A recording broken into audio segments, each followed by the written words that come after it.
Hello, this is Dr. Marquez with Voice of Puerto Rico. Here we are with a good friend who is a member of our team, and I'm going to allow her to introduce herself. Go ahead.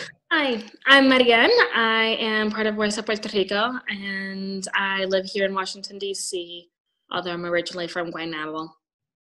Marianne, you were recently in Puerto Rico, and we wanted you to be able to share with us what was your experience while you were in the island. We are on day 101 after Hurricane Maria actually made landfall in the island of Puerto Rico.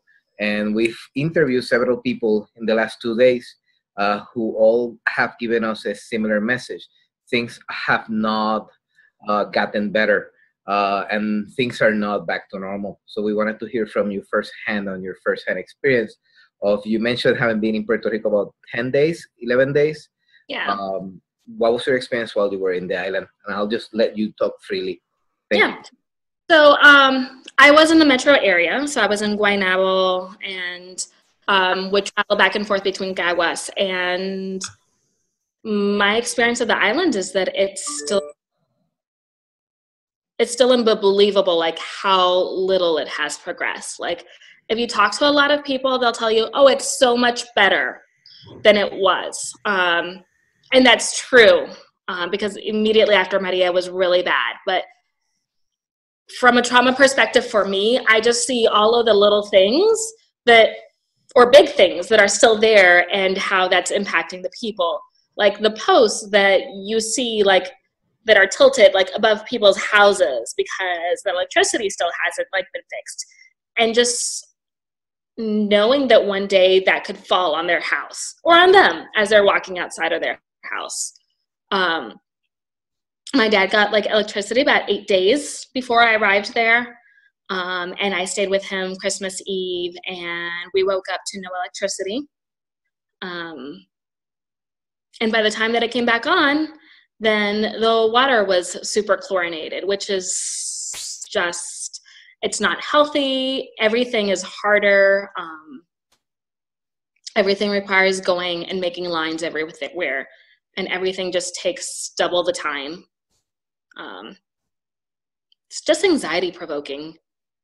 And it just breaks my heart because in addition to people having to survive for their physical needs, they are going through a trauma that is going to have an emotional impact for decades to come.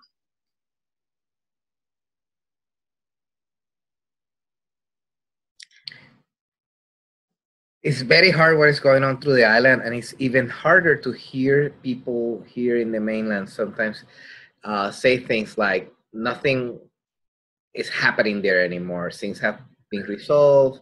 The government is taken care of. In the time that you spend there, what did you saw in addition to all of these things that you've mentioned so far? Do you think that things are the way people are trying to portray it here in the mainland? No, not at all. We like to pretend that it's fixed over here so that we don't have to worry or feel responsible for making sure that other Americans are living in a way that is like up to standards, you know, like we don't want to pretend that other Americans are living in a third world country basically at this point. The government is not stepping up. There are so many things that still need to be fixed. There needs to be more blue tarps. There need to be more electricity like being fixed. And this should have happened long ago. We shouldn't be at 101 days and this still being where it's at. You had a very personal experience, and you asked me to just touch briefly on it because you were perhaps not ready to talk about it, and your family was not ready to openly talk about it. But I think it's very important that people should know what is the impact of 101 days in the life of real people with relationship to life and death circumstances. Do you mind sharing a little bit of what happened to your family member? So, we recently suffered a family loss in my family, and at this time, I actually don't know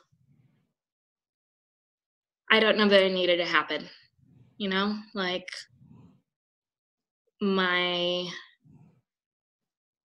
family member has had medical conditions for a long time, but they have been able to continue and survive and live. And it's really hard to know that the lack of healthcare, that the shortage in IV fluids and medications, because like factories in Puerto Rico are still struggling to like manufacture products. I could still have them here, maybe. Like, and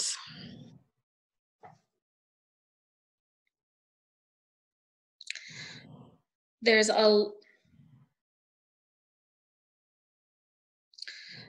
so what people don't understand is that there are 1,000 factors that go into it. There are nurses and doctors that have had to leave the island. There's the shortage of medications. There is the burden on the healthcare system to take care of a country that is going through physical and emotional trauma, and how those factors interplay on each other.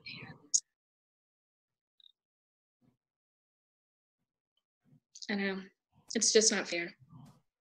And that's simple and childish, but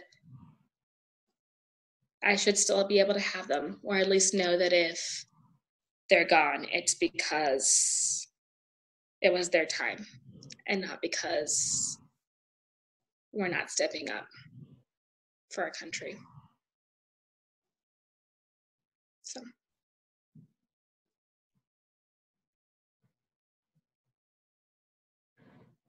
Yeah. I'm so sorry about your loss. Thank you.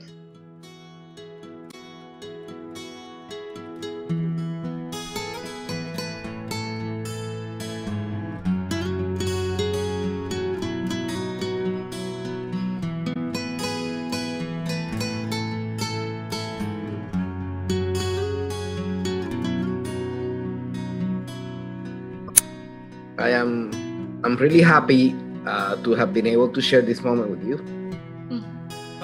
Thank you for sharing this moment with us. And I want to thank you to all of the VOPR, because you guys really stood by me during a hard time, and everything that you guys do for Puerto Rico. When I went home, it was all the more apparent how much it is needed to have a voice here in the mainland that is speaking on behalf of those who are just struggling to survive every day. We'll keep working until there's no more need for us. And I'm glad to have you on our team. Gracias.